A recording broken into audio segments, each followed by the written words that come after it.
নপুরপুর নামে এক গ্রামে এক ব্যবসায়ী বাস করত। তার নাম ছিল রাজু। রাজু তার স্ত্রী রূপা এবং তার বয়স্ক মাকে নিয়ে একটা সুন্দর বাড়িতেই থাকত। রাজুর কোনো টাকা পয়সার অভাব ছিল না, কিন্তু রাজু স্ত্রী রূপার জন্য তার সংসারের আর্থিক অবস্থা আরও খারাপ হয়ে যায়।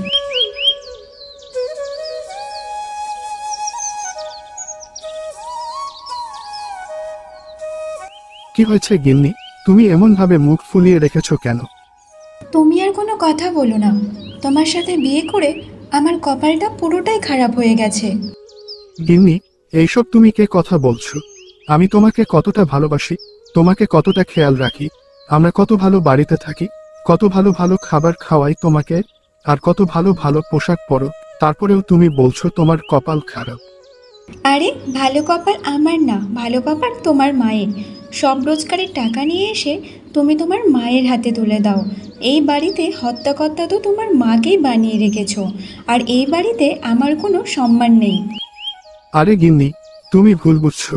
আমি যতটা তোমাকে ভালোবাসি, মা ঠিক ততটা তোমাকে ভালোবাসে।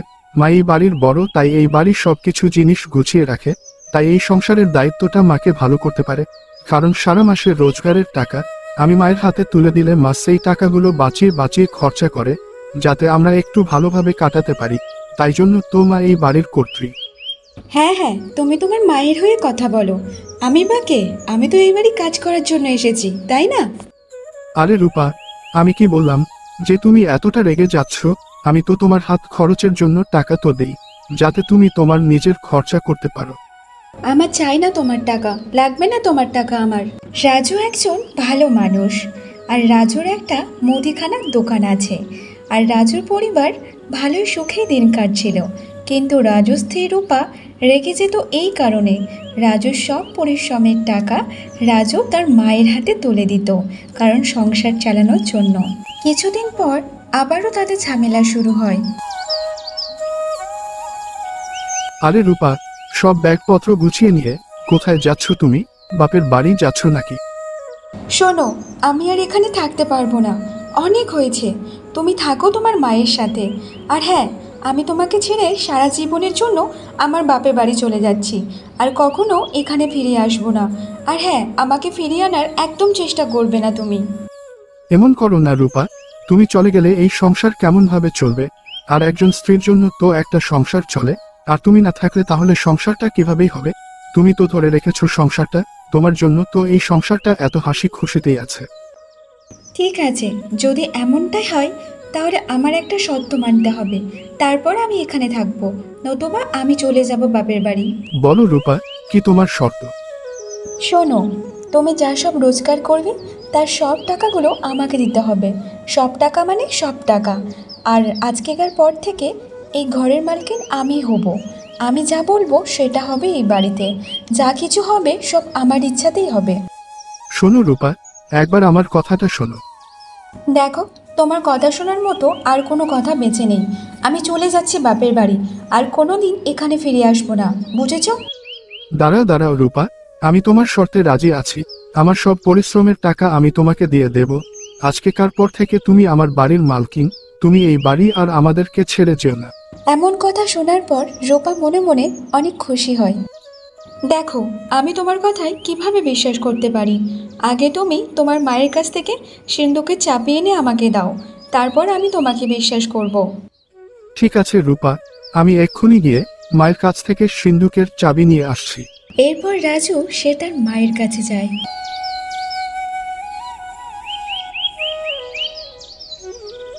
মা, সিন্ধুকের চাবিটা দিয়ে দাও, না হলে। রূপা, আরে খোকা, এতে এত দুঃখ হওয়ার কি আছে? এই সংসার ভবিষ্যতে যে চালাবে তার তো অধিকার আছে এই চাবি নেবার। তুই দাঁড়া, আমি এক্ষুনি চাবি দিচ্ছি। বৌমাকে চাবিটা দিয়ে দে বাবা, একদম মন খারাপ করিস না। ধন্যবাদ মা, তোমার কথা শুনে আমার মনটা একটু হালকা হলো। এরপর রাজু ওই চাবিটা নিয়ে রূপাকে দিয়ে দেয়। তারপর রূপা চাবি নিয়ে সিন্দুকটা খুলে দেখে। আরে বাবা, সিন্ধুকে এত টাকা পয়সা! এই সিন্ধুকে তো টাকা পয়সা ভর্তি। আর আমি যদি এইবার আরো বেশি বেশি করে টাকা রাখি, তাহলে তো আমার কাছে টাকার টাকা। এমনভাবে দেখতে দেখতে কিছুদিন কেটে যায়। একদিন রাজু দোকান থেকে অনেক পরিশ্রম করে সে বাড়িতে ফিরে আসে। রূপা, আমার খুব জোরে খিদে পেয়েছে, তুমি তাড়াতাড়ি আমাকে কিছু খেতে দাও। ঠিক আছে, তুমি হাত মুখ ধুয়ে এসো, আমি এক্ষুনি তোমাকে খেতে দিচ্ছি। এরপর রূপা রাজুকে খেতে দেয়, আর খাবার দেখে রাজু অনেক অবাক হয়ে যায়। রূপা, আমি তো সকালে তোমাকে বলে গেছিলাম যে ডিমের কারি বানাতে, কিন্তু তুমি তো ডাল আর চচ্চড়ি বানিয়ে রেখে দিয়েছো। কি হয়েছে? ঘরে কে টাকা ছিল না নাকি? হ্যাঁ গো, তুমি যা সংসার চালানোর জন্য টাকা দিয়েছিলে তা সব শেষ হয়ে গেছে, তাই তো আজ এই রান্না বানিয়েছি। ঠিক আছে, তুমি কোনো চিন্তা করো না, এই নাও, এখানে পুরো 5,000 টাকা আছে। রূপা, কাল থেকে ভালো ভালো খাবার রান্না করবে, আর আমি এখন এই খাবারটা খেয়ে নিচ্ছি, কোনো অসুবিধা হবে না আমার। ঠিক আছে গো, তুমি একদম চিন্তা করো না, আমি কাল থেকে ভালো ভালো রান্না করব। এমনভাবে রূপা ওই টাকাগুলো নিয়ে ওই সিন্ধুকে রেখে দেয়, আর সেই সিন্ধুকে আগের থেকে আরো অনেক বেশি টাকা জমে গিয়েছিল। আমি এত কম সময়ে কত টাকা পয়সা জমিয়ে রেখেছি, এমনভাবে রাখতে রাখতে আমি তো একদিন অনেক বড়লোক হয়ে যাব, তখন আমার কাছে টাকা আর টাকাই থাকবে। এমনভাবে ধীরে ধীরে রূপা বাড়িতে সব ভালো ভালো রান্না বন্ধ করে দেয়, আর রাজু যখন ওকে কোনো প্রশ্ন করে তখন কোনো না কোনো বাহানা দিতেই থাকে। এমনভাবে ধীরে ধীরে বাড়ির অবস্থা খারাপ হয়ে যাচ্ছিল।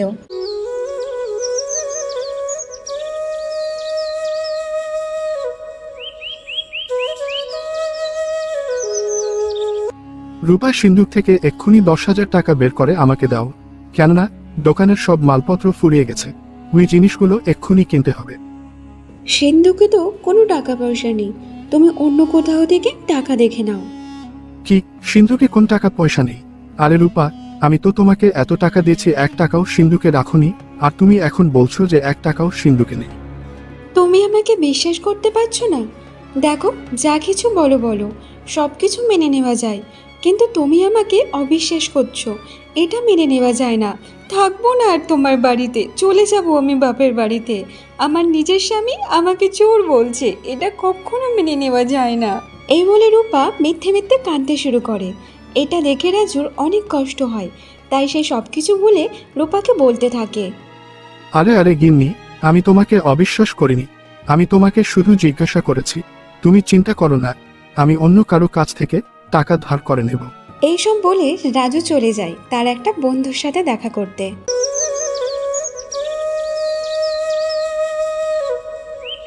আরে ভাই, আমার কিছু 10,000 টাকা চাই রে, আর আমার টাকাটা খুব প্রয়োজন।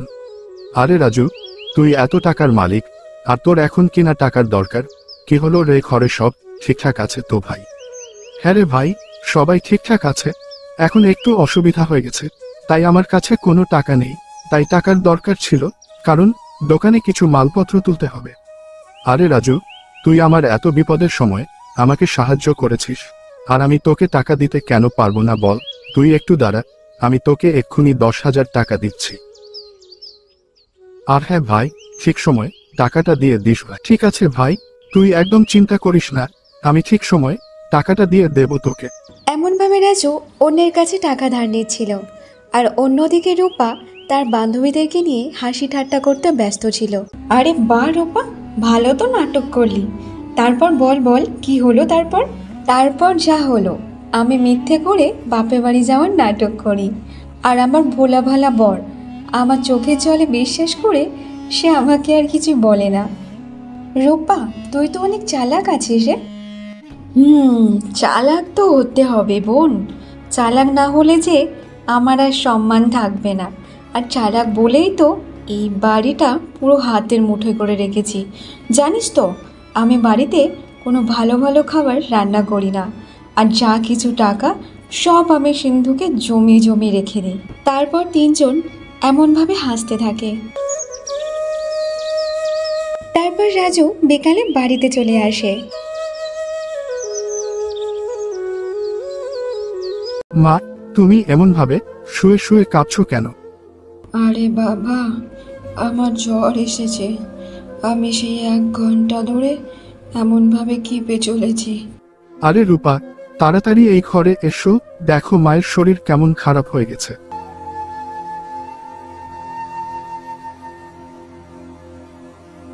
মা, আমি চলে এসেছি না, তুমি একদম চিন্তা করো না। আমি তোমাকে সবচেয়ে ভালো ডাক্তারের কাছে নিয়ে যাব, তুমি তাড়াতাড়ি ঠিক হয়ে যাবে। হ্যাঁ বাবা, তুই তাড়াতাড়ি আমাকে ডাক্তারখানা নিয়ে চল। আমার খুব মাথা যন্ত্রণা হচ্ছে।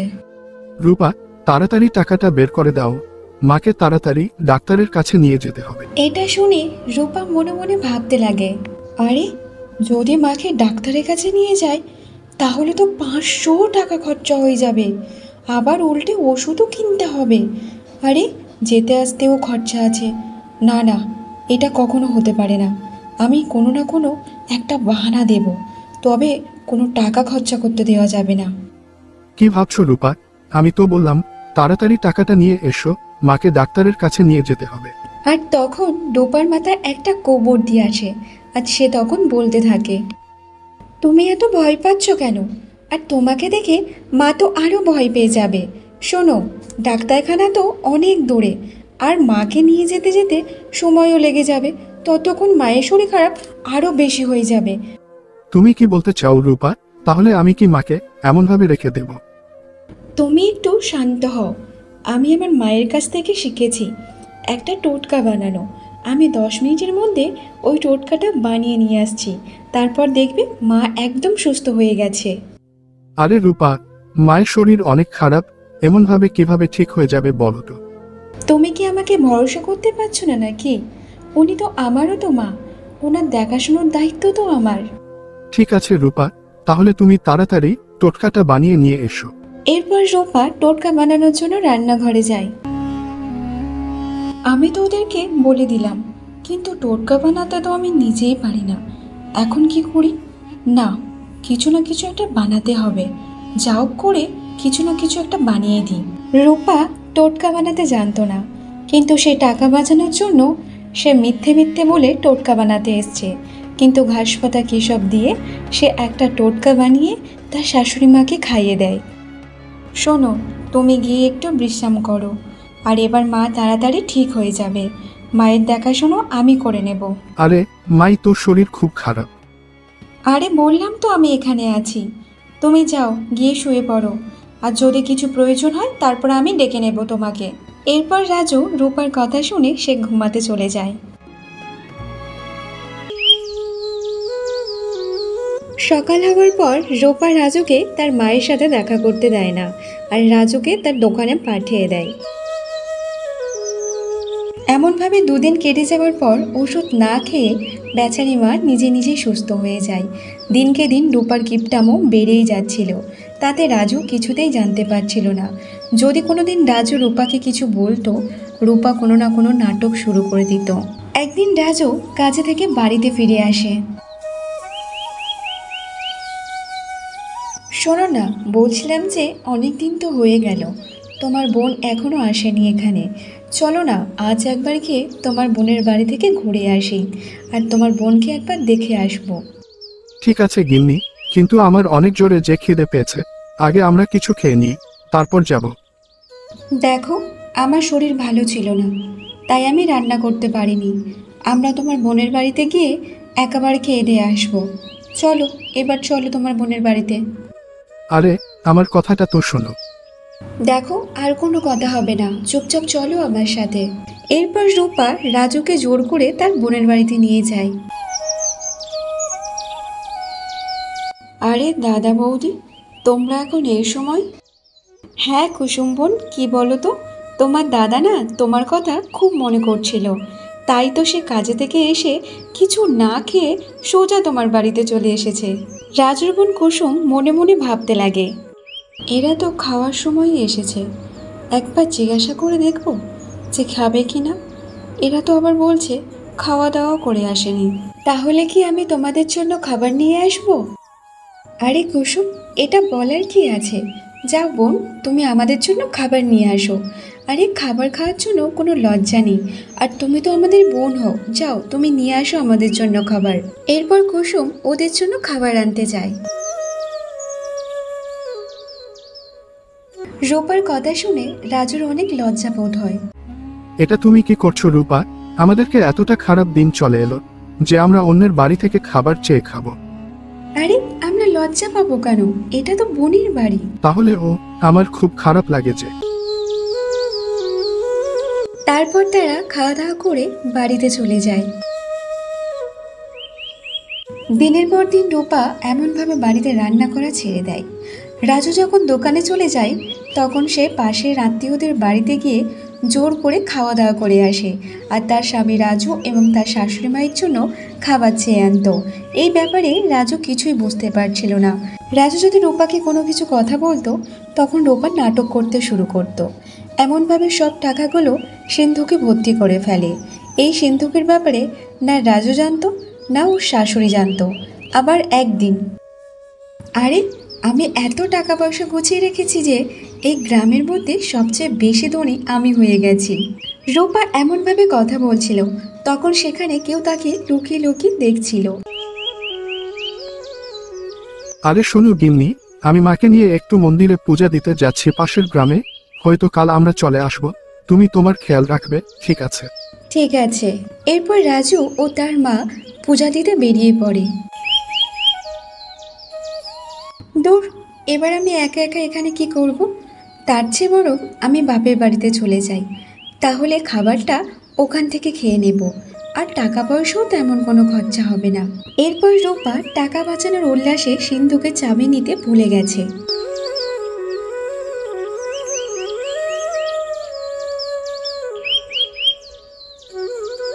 পরের দিন সকালে যখন রাজুরা আসে তখন রূপাও আসে।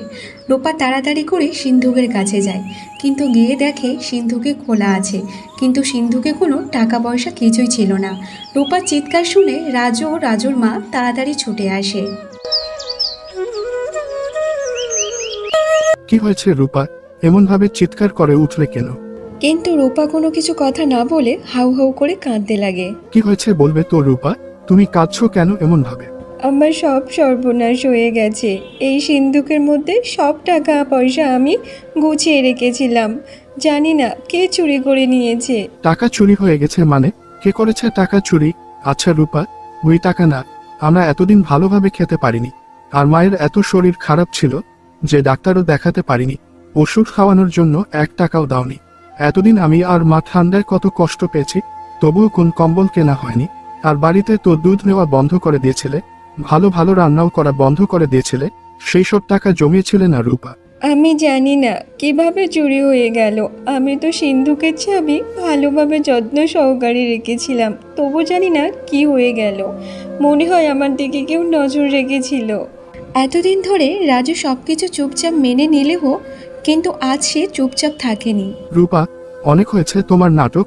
দুঃখ আমার এই ব্যাপারে নেই যে টাকা পয়সা সব চুরি হয়ে গিয়েছে, কিন্তু দুঃখ আমার এই ব্যাপারে আমাদের প্রতিদিন এত কষ্টের মধ্যে রেখে সব টাকা পয়সা তুমি লুকিয়ে রেখেছিলে। তুমি কি জানো আমি সব সময় না খেয়ে কাজে যেতাম বলে আমার কোনো কাজে মন বসতো না, এই কারণে দোকানে কেউ আসে না। তোমার জন্য আমার দোকানটা পর্যন্ত শেষ হয়ে গেছে। সবার কাছ থেকে টাকা ধার নিয়ে নিয়ে আমার নিঃশ্বাস পুরো বন্ধ হয়ে গেছে। আমি যা পরিশ্রমের টাকা সবার প্রথম তোমার হাতে তুলে দিয়েছিলাম, কারণ এটা আমার কর্তব্য ছিল। আমি নিজের সমস্যার মধ্যে থেকেও তবু তোমাকে খুশি করতাম। এবার তুমি বুঝতে পেরেছো না যে তোমার লোভের পরিণাম কি হলো? এই কথা শোনার পর রূপা আরো খুব কাঁদতে শুরু করে। শোনো রূপা, তুমি প্রত্যেক কথায় কথায় আমাকে ভয় দেখাতে না যে বাপের বাড়ি চলে যাব, বাপের বাড়ি চলে যাব। আজ আমি তোমাকে বলছি, তোমার মতো স্ত্রী আমার জীবনে চাই না, যার মধ্যে টাকা পয়সার এত লোভ যে নিজের পরিবারের সমস্যা কখনো বোঝে না। চলে যাও আমার বাড়ি থেকে, তোমার সাথে আমার আর কোন সম্পর্ক নেই। না, এমন বলো না। আমি আমার ভুল বুঝতে পেরেছি। লোভ খুব খারাপ জিনিস হয়। আমাকে ক্ষমা করে দাও। আমি এতদিন তোমার আর মায়ের সাথে খুব খারাপ ব্যবহার করেছি। আজকেকার পর থেকে আমি আর কোনোদিন খারাপ ব্যবহার করব না, কোনো ভুল কাজ করব না। আমাকে ক্ষমা করে দাও। তোমার কি মনে হয় তুমি তোমার ভুল বুঝতে পারলে বলে সবকিছু ঠিক হয়ে যাবে আগের মতো? এই লোভের বশে পড়ে আমি অনেক ভুল কাজ করেছি, কিন্তু এই চুরি আমাকে অনেক শিক্ষা দিয়ে দিয়েছে যে কেমনভাবে কখন ক্ষতি হবে সেটা দিয়ে ভরসা হয় না। তুমি ঠিকই বলেছ, কিছু না কিছু টাকা পয়সা গুছিয়ে রাখা দরকার যাতে দুঃখের সময় কাজে লাগে, কিন্তু এত লোভ হওয়ার কারণে আমি তো সব কিছুই ভুলে গেছি, কোনটা সুখ কোনটা দুঃখ আমি কিছুই বুঝতে পারিনি। আমি তোমাদেরকে কথা দিচ্ছি, আমি আর কোনোদিন কিপটামো করব না, সব সময় বুঝে শুনে খরচা করব, আর দুঃখের সময় তোমার পাশে থাকবো, তোমাকে সাথ দেব। আমি হাত জোড় করে বলছি, আমাকে ক্ষমা করে দাও, আমাকে লাস্টবারের মতো একটা সুযোগ দাও। খোকা, বৌমা মন থেকে ক্ষমা চাইছে, একবার আমাদেরকে ওকে ক্ষমা করে দেওয়া উচিত, ওকে একবার সুযোগ দেওয়া উচিত, ওকে তুই ক্ষমা করে দে খোকা। ঠিক আছে মা, এটাও শেষ সুযোগ। এরপর রাজু রূপাকে ক্ষমা করে দেয়। তারপর তারা খুশি খুশি থাকতে শুরু করে, আর তার দোকান আবারও আগের মতো ভালোভাবে বেচাকেনা শুরু হয়ে যায়।